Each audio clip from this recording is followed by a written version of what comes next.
When you hear the word colonization, what comes to your mind? A peaceful migration and civilization of another nation. Well, some colonies were taken peacefully. No wars, no invasion, no massacres, just agreements. Treaties were signed, handshakes exchanged, everyone went home satisfied.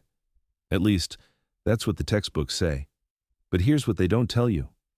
After the colony was marked as peacefully acquired, the records stopped, mid-sentence, mid-decade, entire populations just gone from the census, no explanation, no follow-up. Historians still fight over what the word peaceful actually meant in those documents. Some say cooperation, others say something far darker.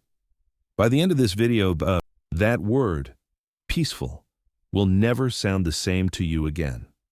Because if colonization was truly peaceful, why did entire societies disappear anyway? Let me tell you the story you've probably heard before. In the 1800s, European powers expanded across the globe, but not everywhere required conquest. Some places we're told were different. Treaties were drawn up, local leaders signed documents, flags were raised in ceremonies, not battles, wine was poured, photographs were taken. No cannons, no cavalry charges, just diplomacy. This is the version taught in classrooms, the one displayed in museums under soft lighting with carefully worded plaques, acquired through negotiation, peacefully annexed, voluntary protectorate.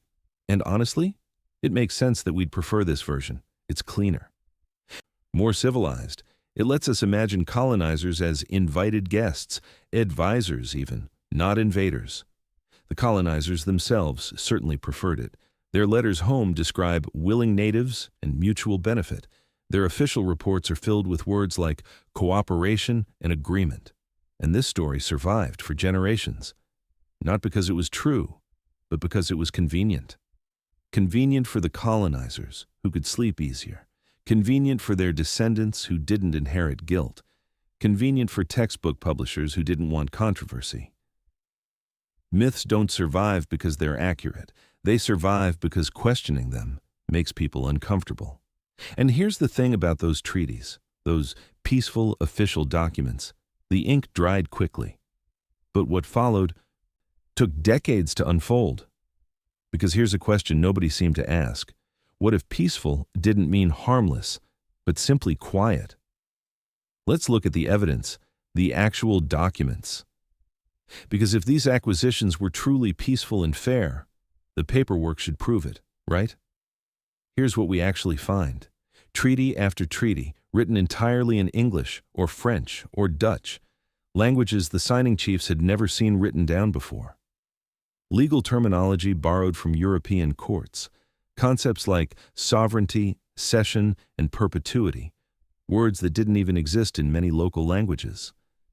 The treaties arrived with interpreters, usually traders who'd been in the region for months, maybe years, men with their own interests, their own relationships with the colonial powers.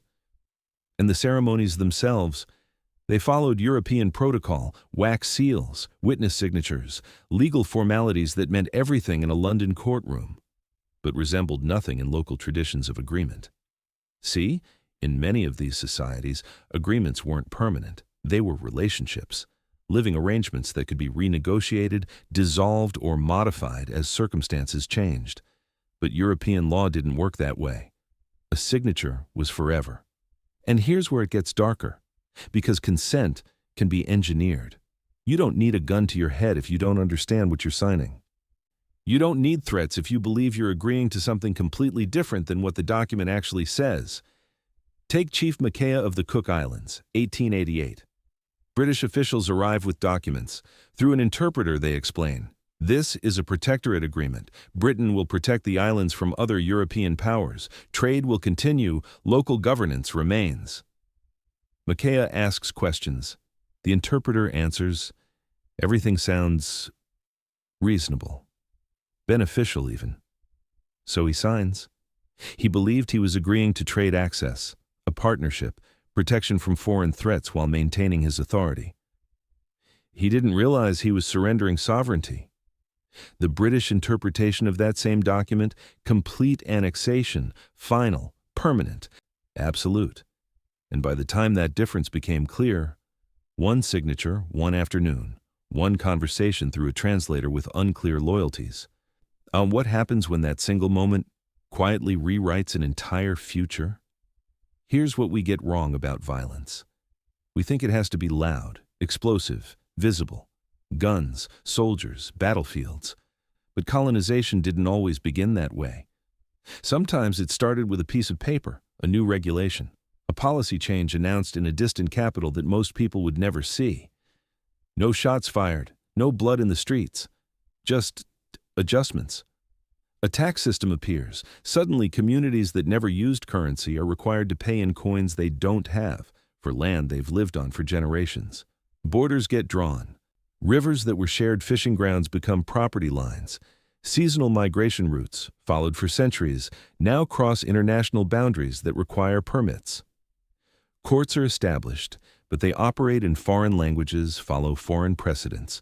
Local dispute resolution, elder councils, community mediation is declared unofficial, non-binding. Laws arrive, hunting regulations, fishing quotas, licensing requirements for activities that were simply life the week before. And slowly, so slowly most people didn't notice the pattern, daily life became impossible. Farms failed, debts piled up, migration began. Families who'd lived in the same valley for 20 generations left. Not because soldiers came, because they couldn't afford the land tax on property they'd never bought, because the fishing grounds were now crown waters, because the crops they'd always grown were suddenly unauthorized agriculture. In New Zealand, between 1860 and 1900, Maori land ownership dropped from 66 million acres to 17 million. Most of it wasn't conquered in battle. It was legally seized, taxed into forfeit, purchased at forced auctions when owners couldn't pay debts they'd never agreed to. And here's the thing that makes it so insidious. No one was shot that year. And yet, more people lost everything than in most wars. The colonial records show no massacres, no military campaigns. The word peaceful appears again and again in official documents. So explain this. If no one was killed, why did entire economies collapse? The ships arrive a few months after the treaty signing? Not warships, settler ships. Families, farmers, merchants, people looking for opportunity, carrying everything they own. They're shown maps, official maps stamped and authorized, parcels of land marked out in neat squares. Available for development, the documents say. Except people already live there. But here's where the language gets slippery. That land wasn't owned, not in the European legal sense. No deeds, no individual titles. So according to colonial law, it was vacant. Terra nullius, nobody's land. Never mind the villages, the cultivated gardens, the burial grounds, the intricate systems of communal land management that had functioned for centuries. If it wasn't owned the right way, it wasn't owned at all. So the fences go up.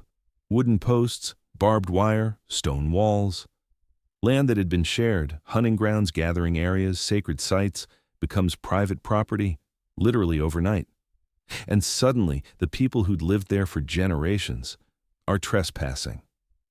The word starts appearing in court documents, squatters. On their own ancestral land. A man walks the path his grandfather walked, his great-grandfather walked, crosses into a valley his family has harvested from every autumn since anyone can remember. But there's a fence now, a gate, a lock. He climbs over anyway, because this is home. Obviously, he's arrested for illegal entry.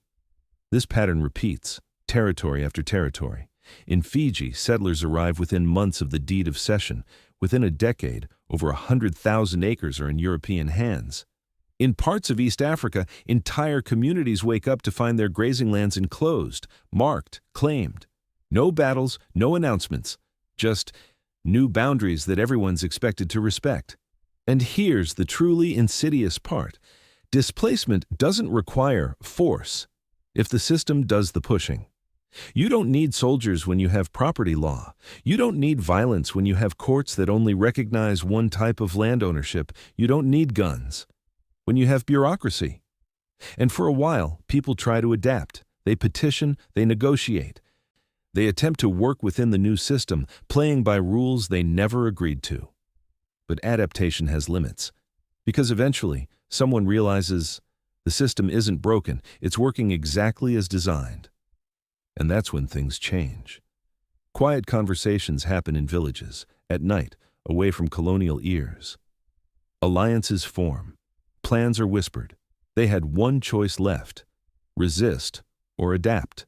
And when resistance finally breaks the silence, what happens when peaceful colonization stops being peaceful? The violence didn't disappear. It was just delayed. Because eventually, inevitably, people pushed back. A group refuses to leave their land.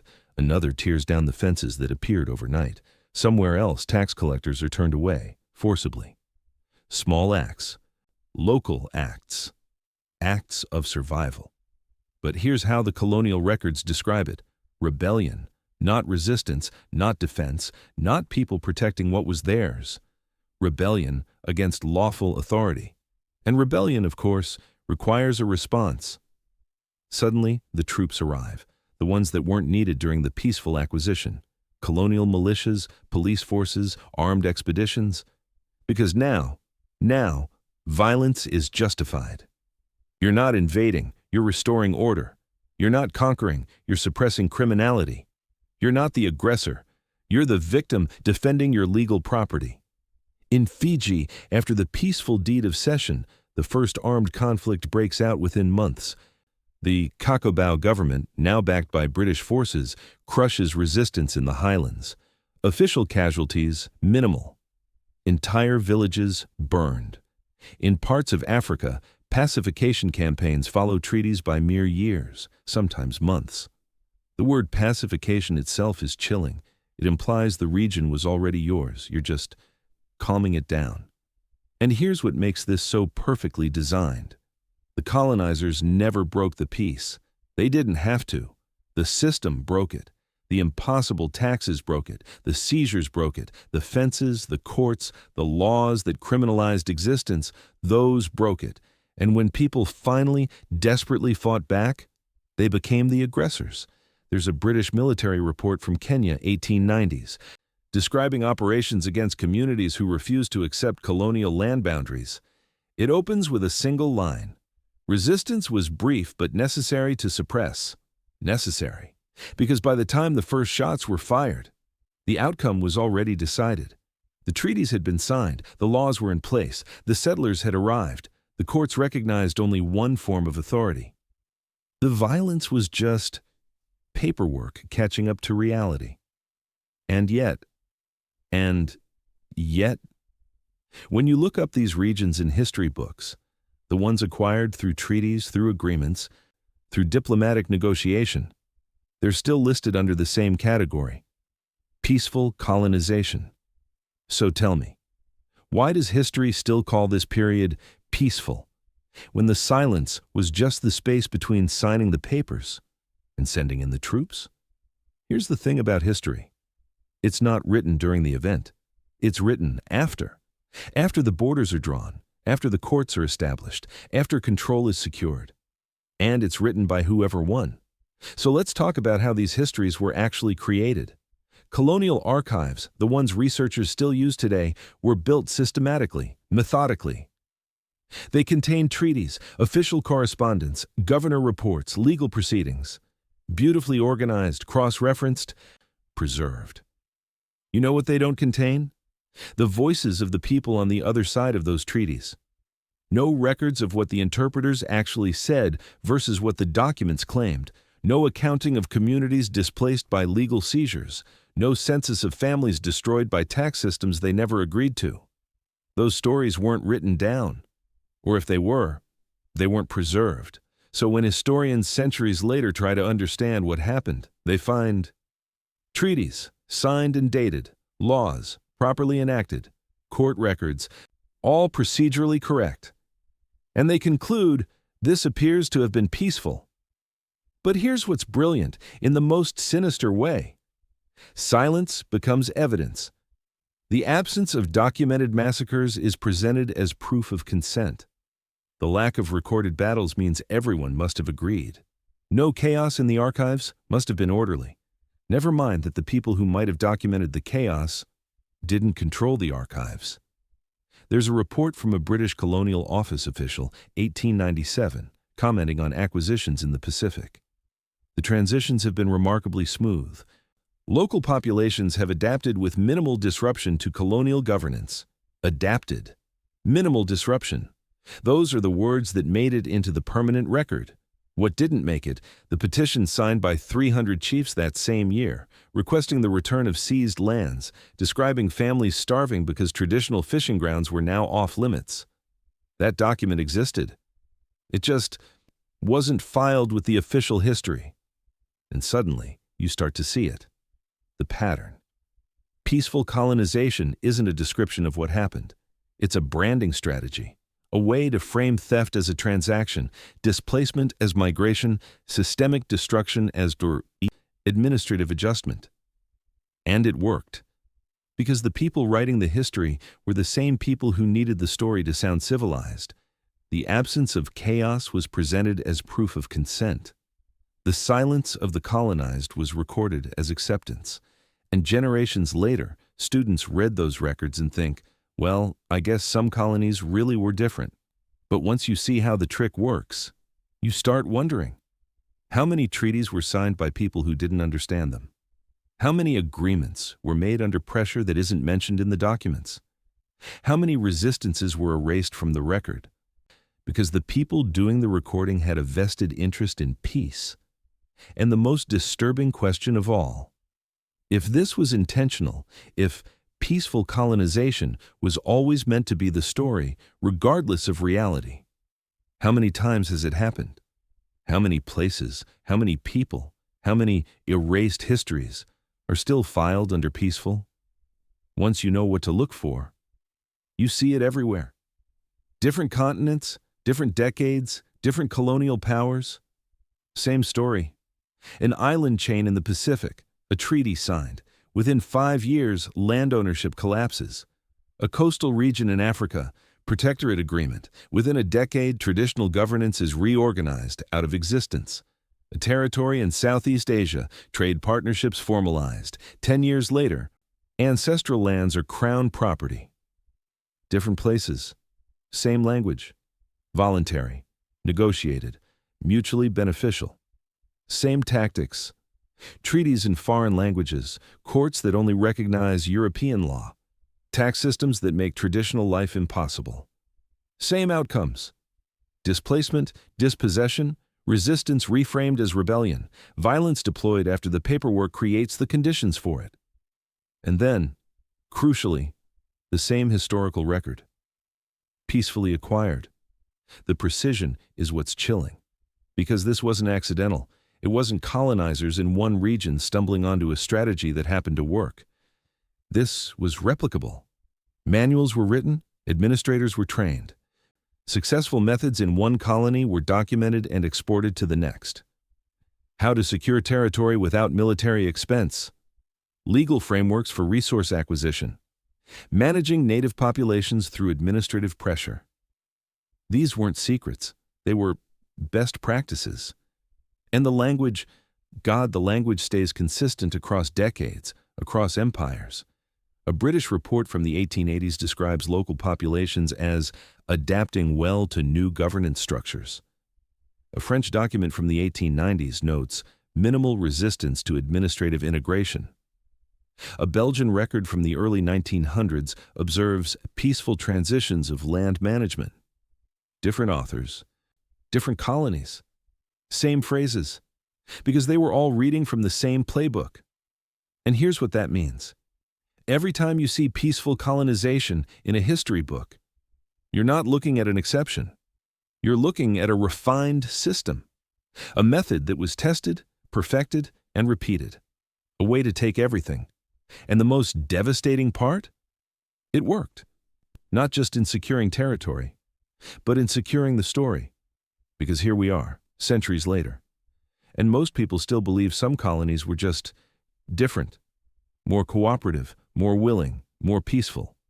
When the truth is, they were just quieter, So if this pattern repeats across continents, across decades, across different colonial powers, if the methods are the same, the language is the same, the outcomes are the same, if peaceful colonization wasn't an exception, but a strategy, what does that say about the entire colonial project? So let's redefine the term, because we've been using the wrong definition this entire time. Peaceful colonization. We thought it meant the absence of violence, but that's not what it meant at all. What it actually meant was the outsourcing of violence to time. See, violence doesn't have to be immediate to be devastating. It doesn't have to be visible to be systematic. If you can spread the suffering slowly enough, across years, across generations, it never triggers the outrage that a massacre would. A family loses their land this year, not murdered, just legally dispossessed. Another family can't pay the tax next year, not executed, just displaced. A community finds its fishing rights